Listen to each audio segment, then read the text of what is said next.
Let's talk about mistakes that beginners often make when they start canning. And I have to admit, some of us seasoned canners have made many of these mistakes too. So, what do I consider the number one mistake made? Unrealistic planning. And what do I mean by that? Well, let's say you want to can up crushed tomatoes. You go to the farmer's market, you get 2, 3 bushels of beautiful looking tomatoes, and you come home. It's probably about 1 o'clock now, and you are going to can all afternoon. Yeah, you're going to be canning a heck of a lot longer than all afternoon because there's a lot of prep time with tomatoes. And you can't just allow the time it's got to be in the canner. You've got to think of how long it takes to get those tomatoes ready, to put them in the jars, to put them in the canner. And I once did this when I was more of a beginner canner. Uh, there was a orchard nearby that had just beautiful sweet cherries. And so I took the kids and my mom, and we all picked a bucket. That's right, all of us. Got them home. I was going to put them up right away. Well, what do you have to do with cherries first? You got to pit them. So, had no cherry pitter. I do nowadays, but then I didn't. And we were all using paper clips, right? We had cherry juice coming down our arms onto the table. I mean, it was a royal mess. And I'm so glad my mom helped me. But this was a 2 day event, not a 1 day. And by the time I was done, I didn't can sweet cherries for many years after. So I suffered from inadequate, unrealistic, or insufficient planning. And it might be that you don't have the supplies you need. Like in this case, a cherry pitter would have been very helpful. Or maybe you don't have enough jars or enough lids. It's all part of the planning process. Or maybe you don't have for your tomatoes any lemon juice. So you have to run to the store to get that so you can can up your tomatoes. So make sure you do adequate and realistic planning. Number two, and I did this one just last week. That's right. It's forget to set the timer. Mhm. I thought I did. I had said, okay, Google, set a timer for 90 minutes. And okay, she heard me now, but she didn't hear me this time because my pressure canner was jiggling. I just took it for granted she did. I did some things, I look and I go, how much time is left on her timer? And I hit, there is no timer. So I had to start 90 minutes again to be safe at that time. What's the best thing? The best thing is to do more than one timer. Maybe do it on your microwave, your cell phone, your OK Google, um, whatever you have. And there is an excellent app for your cell phone. It was developed by the Oregon State University, and it is called Canning Timer and Checklist. And you can put in there what you're canning and what the size is, quarts or pints. It will tell you how long. You can set a timer, and it will also tell you if you need any changes for elevation. It's a great free app, and it works on both Android and Apple phones. And I have a link down below if you're interested in getting it. Number three,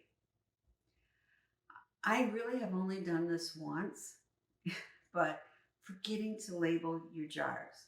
You know, you go down, you need some chicken chunks for a recipe, and you look and you see this jar. Oh, I forgot to label it. Well, it looks like chicken chunks, isn't it? Well, no, it's pork chunks.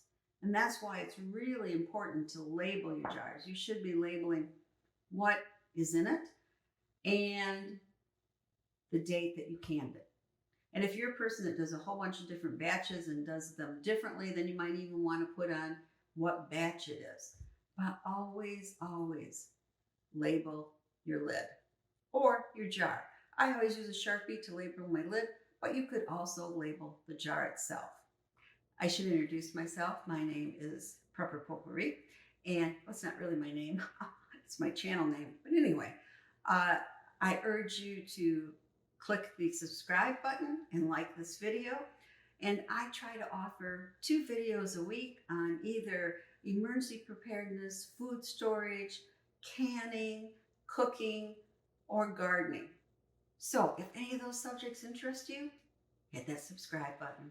And I thank you for the bottom of my heart. Now, this next one, number 4, is a big, big no-no, especially if you're a beginner canner, using a recipe not from a trusted site.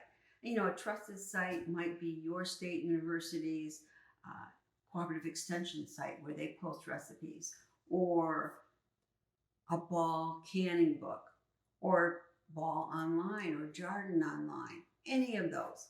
These recipes have been tested in a laboratory kitchen, not just somebody thought out and thought, well, it's close enough, I think it'll be fine. Always make sure you're using a trusted recipe. Don't say, well, I'm using my grandma's recipe or a vintage recipe because they always did it that way and they lived, well, your grandma might be dead, but she didn't die of botulism, right? You know, things change. We're more modern. So in this case, we adjust with the time and we adjust with the safety standards. And it's not a good idea to put your family at risk. Be very, very careful if you're using an online site, a YouTuber, a rebel canner that says, hey, you can can milk, you can can cheese, you can can bread, no worries. Well, according to the current safety standards, you can't. So do you want to risk botulism for your family? I don't think so. It's really, really not worth it. I am going to follow trusted sources. Number 5 is something I don't have to really worry about because of where I live. But failing to adjust your canning time or pressure based on where you live. What is your elevation? That is really, really important, and you have to be careful. Some sites just take it for granted.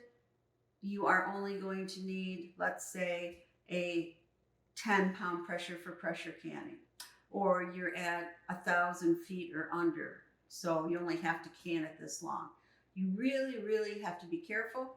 If you don't know what your elevation is, I do have a canning fact on that, and I think you can click up here, or you can click down below this video and I'll have the link for it. But know your elevation. Now, number 6, big, big no-no. Don't use a water bath canner for something that is supposed to be pressure canned. There's a reason we have 2 different types of canners, and it's all based on the acidity in the food. I mean, look at this chart. I found this on our little homestead site, and I have a link to it down below. But it's showing for pressure canning, can low acid foods such as meats, vegetables, soup stock, seafood, meat sauces. It's for pH level above 4.6. And for water bath, it's jams and jellies, salsas, pickles and pickled food, vinegars and condiments, chutney, and fruits. Lately online, I've been seeing videos that state that the Amish can their meat by water bath canning. They just do it for a long, long period of time, let's say 3 hours. Well, I have to ask this. Who made the Amish experts in canning? Yeah, they've been doing it for a long time, but just because you've been doing it for a long time does not mean you have the scientific knowledge behind you. Maybe it's worked well for them. Maybe it hasn't. We might not have seen it. But I wouldn't want myself or anyone in my family to be that one statistic where it didn't work out well and I or my family members got botulism. It's not worth it. Use your water bath canning for what it's designed for. Use your pressure canner for what it's designed for. Be smart. Now, I've also heard of people that when they can crushed tomatoes, they don't want to add that tablespoon of lemon juice. because they say, oh, it's going to make it taste sour. I don't want that. Well, I don't think 1 tablespoon of lemon juice in my crushed tomatoes or 2 tablespoons in my quart of crushed tomatoes makes it taste sour. It might even add a little pizzazz to the flavor. I'm not sure because I've never done it any other way, because this is the accepted safety standards. Tomato varieties are so many more than they used to be, and they vary in how much acid they have. And tomatoes can also vary depending on the soil they're grown in and even when you pick them. So to be safe, we add some lemon juice, and then we know it's the right pH value, and we can can it in our water bath canner. So add the lemon juice. Oh yeah, I should mention, if you didn't want to use lemon juice, you could use a half teaspoon of citric acid in your pint and a full teaspoon in your quart. Again, one or the other. Be safe. Now, we're talking about lemon juice here. So, you watch a lot of cooking channels and they always say, oh man, the fresh squeezed lemon. So different in taste. You can really tell a difference. You might, but in a canning recipe, when it is using lemon juice to change the acid level, you should only be using lemon juice that you buy in a bottle. And the reason is, we always know what the acid level is here. That may not be true for freshly squeezed lemon juice. And if it says lemon juice, don't use lime juice. Use lemon juice. Again, there's science behind this. Now, one of the things I love, I don't know if you do, but I love a good spicy salsa. Dip in my chip, and I just love that. And I like home canning salsas. But you have to remember, canning is chemistry. It's science. It's not art. So don't get like, well, I'd like more heat in this recipe, so I'm going to add 2 times as many peppers. But you don't change the quantity of the tomatoes or the onions. This is all based on measurements of certain items. So it is safe to can in your water bath canner.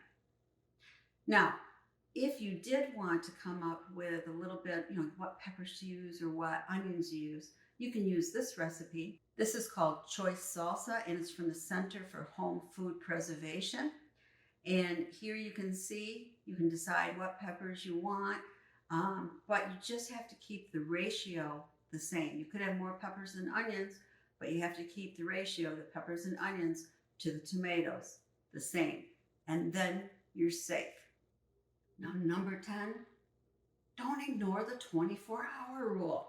And you might say, well, what's the 24-hour rule? Well, if you've canned your items and they're cooling on your kitchen counter, after 24 hours, if you find that you have a seal that didn't seal, throw away what's in there. Now, if it's before 24 hours, you can reprocess it, just put a new lid on, and maybe that will be fine. Or you can freeze it, or you can stick it in your refrigerator and eat it in the next couple of days. Just don't, if it's more than 24 hours, try to do any of that. Just discard it to be safe. And it can happen. I mean, I'm thinking of a time when, it's a busy Saturday. I can in the morning, so I'm done by noon. The next day, though, we have to go to a doubleheader for my grandson's baseball, so I'm not getting home till 7 o'clock Sunday night. Well, if I didn't have a seal, when I check my jars, it's too late. 24 hours has went and gone. So again, always, always adhere to the 24-hour principle. Well, I hope you found this interesting. Comment below if you've ever made any of these beginning mistakes, because I know I certainly have. And if you're interested in more canning facts, frequently asked questions, watch this video.